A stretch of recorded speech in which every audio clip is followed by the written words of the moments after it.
धन्यवाद सभी को। मैं ध्रुवी, कक्षा 8वीं ब से।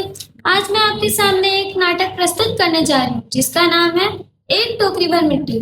तो इसके पात्र कुछ इस प्रकार हैं: साधना, वृद्धा, अंजलि, जमींदार, बशी, बच्ची, श्रेया, वकील, नीता, पूजा, नौकर।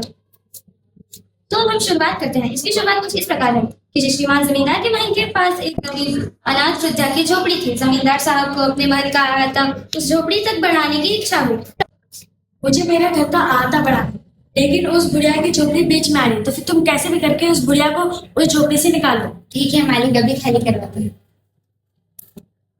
अम्मा अपनी झोपड़ी से बाहर आइए। चलो चलो। जी आप कौन? हम आपके पड़ोस। क्या काम है? आपको यह झोपड़ी खाली करनी पड़ेगी। लेकिन क्यों? क्योंकि हमारे मालिक को अपने घर का अहाता बढ़ाना है। लेकिन मेरा इस झोपड़ी के सिवाय कोई नहीं है। लेकिन आपको यह झोपड़ी खाली ही करनी पड़ेगी। आप मेरी मजबूरी समझने की कोशिश कीजिए। हमारा कोई नहीं है इस झोपड़ी के अलावा। खाली नहीं कर रही। ऐसे कैसे अपनी झोपड़ी नहीं खाली कर रही है? ए वृद्धा, अपनी झोपड़ी से बाहर आओ। जी मालिक, कहिए। तुम्हें अपनी झोपड़ी खाली करनी पड़ेगी। लेकिन क्यों मालिक? क्योंकि मुझे मेरे घर का अहाता बढ़ाना है। मालिक, मैं झोपड़ी खाली नहीं कर सकती क्योंकि इसी में मेरा प्रिय पति, इकलौता पुत्र और इस बच्चे की माँ यानी मेरी पतोह चल बसी है। नहीं, लेकिन तुम्हें अपना झोपड़ी खाली करना है। इस झोपड़ी से मेरी बहुत यादें जुड़ी हुई है और इसके अलावा मेरा कोई भी नहीं है।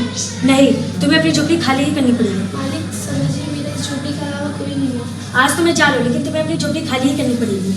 तब से वृद्धा को यह पता चला कि उसका पड़ोसी उसको उस झोपड़ी से हटाना चाहता है।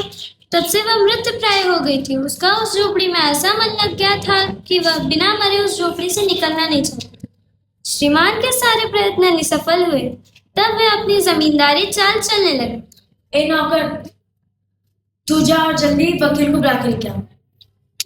तुम्हें मालिक ने जल्दी बुलाया है। ठीक है, आता हूँ। मुझे मेरे घर का अहाता बढ़ाना है, लेकिन वो उस बुढ़िया की झोपड़ी बीच में आई थी। तुम्हें कैसे भी करके उस बुढ़िया को इस झोपड़ी से निकालना है। जी मालिक, आपका काम हो जाएगा, लेकिन कुछ हाँ, तुम जितना बोलेगे उससे उसका दुगना देंगे, लेकिन तुम्हें कैसे भी करके उस बुढ़िया को झोपड़ी से निकालना है। ठीक है। अब आप आएगा से पेपर आ चुके, अब आप बुढ़िया को घर से बाहर निकाल सकते। ठीक है, चलो। ए बुढ़िया, अपनी झोपड़ी से बाहर आ।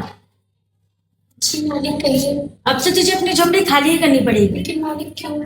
अब तो अदालत से भी पेपर आ चुके हैं। लेकिन आप मेरी मजबूरी समझने की कोशिश कीजिए। मेरा इस घर के सिवाय कोई नहीं है। तुम्हारा अदालत के सामने मजबूरी नहीं चलेगी। मालिक समझिए। नहीं, तुम्हें अपनी झोपड़ी खाली करनी ही पड़ेगी।